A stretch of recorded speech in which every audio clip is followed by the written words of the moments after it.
Veja nesse vídeo, o ex-presidente da Unimed fala que o jogador queria mandar no clube. Antes de mais nada, se você gosta do Fluminense, já deixa seu like, se inscreva e ative o sininho para não perder nenhuma notícia do Flusão. Eu tenho um presente para você que curtiu o vídeo. Olha o depoimento de uma pessoa que conseguiu o score alto, e agora pode ter crédito bancário para fazer o que quiser, com esse segredo que está ajudando milhares de pessoas. Se você quiser saber mais, tem um vídeo tutorial te ensinando passo a passo de como fazer, o link está na descrição. Vamos para o vídeo.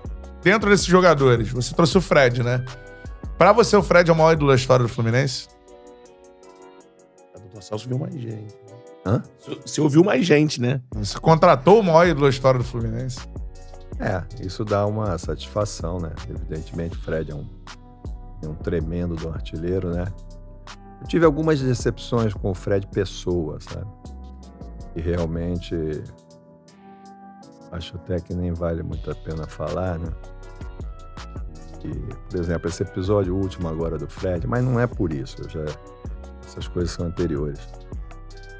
Fred, na realidade, servir de menino de recado do Mário Bittencourt, com aquela história que a torcida não podia vaiar. Um absurdo isso. Ele é um ídolo, ele não tem nada que falar isso. A torcida paga, vai, aplaude. Não tem nada disso. Eu sabia que o Fluminense ia sofrer com a torcida. Tanto é que não estou discutindo o início da pandemia, que eu acho que a atitude do Fluminense foi correta. Não tinha que ter público. Mas depois de um certo tempo, já estava na hora de poder começar com aqueles cuidados, como está indo hoje.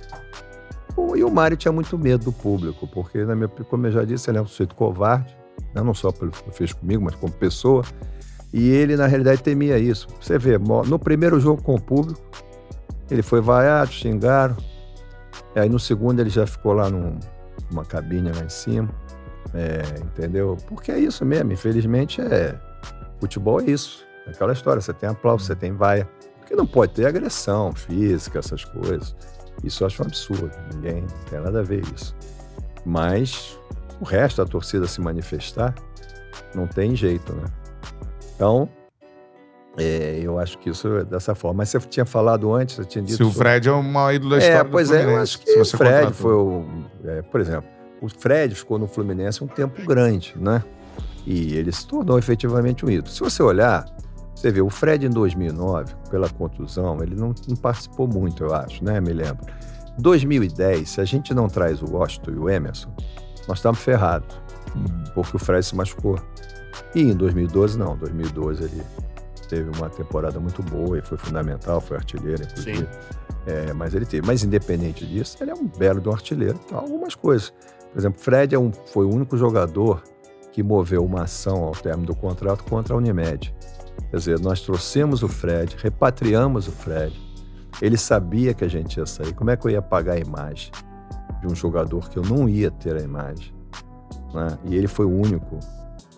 Conca saiu, o Jean, tudo foi feito acordo, eles saíram, e o Fred foi o único, né? E isso eu achei que foi uma atitude de ingratidão dele, né? E ele hoje, ele veio para o Fluminense num projeto do Mário se reeleger e dele ocupar cargo de direção no Fluminense. Recebeu lá um emprego como diretor de futebol. Não tem nada contra isso, não, os jogadores. Mas, na realidade, aí ele se vinculou muito, virou muito um jogador chapa branca do presidente, entendeu? Mas, como artilheiro, como ídolo da torcida, por exemplo, Fred foi um dos poucos jogadores que me fez ir às Laranjeiras, que me pediram, era o Rodrigo Caetano e o Sandro Lima, que era o vice, para discutir um assunto que aconteceu, não vou dizer aqui, muito desagradável, numa concentração. E eu fui lá e disse, chamaram o Dr. Celso aqui. Aí eu disse assim, me chamaram porque eu ouvi isso. E eu não tinha que estar aqui, não. E ele veio com uma história de respeitar. Primeiro, você tem que respeitar o presidente do clube, que o Peter também era daquele jeito, entrou e saiu.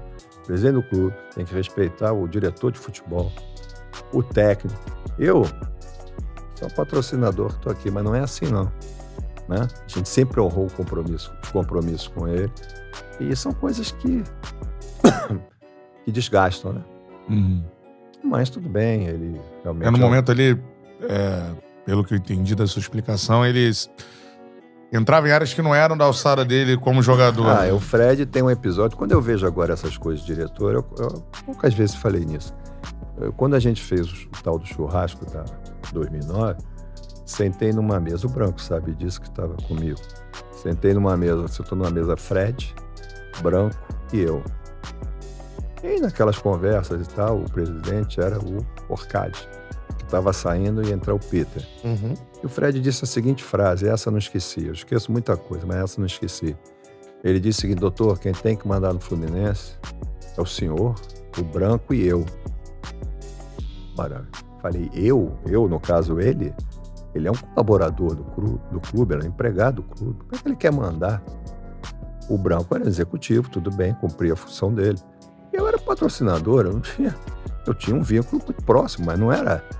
Ele tinha que... A hierarquia do clube era o presidente. Uhum. Era o Dr. Roberto Orcade, depois foi o Peter. Essa frase me chamou muita atenção, inclusive agora, quando ele veio. E ele parece que indica jogadores nessa fase, indica técnico. Já na nossa época lá, ele gostava de dar uma protegida em alguns amigos dele. Eu acho que é bom ser amigo do... Mas tem que ver se cabe, né? Uhum. Se o jogador... Então ele fica... E como o Mário realmente, como eu disse, é um banana, ele na realidade, o Fred, ele leva tudo assim. Não é por aí. Eu acho que a liderança do clube, o gestor, não é isso. Tratar com respeito o jogador tratar com respeito o dirigente, trocar ideias não tem problema nenhum, dar sugestões, problema nenhum, mas o diretor tem o seu executivo, no caso do Fluminense, é o Angione, que é também todo subserviente ao Mário, não adianta muito.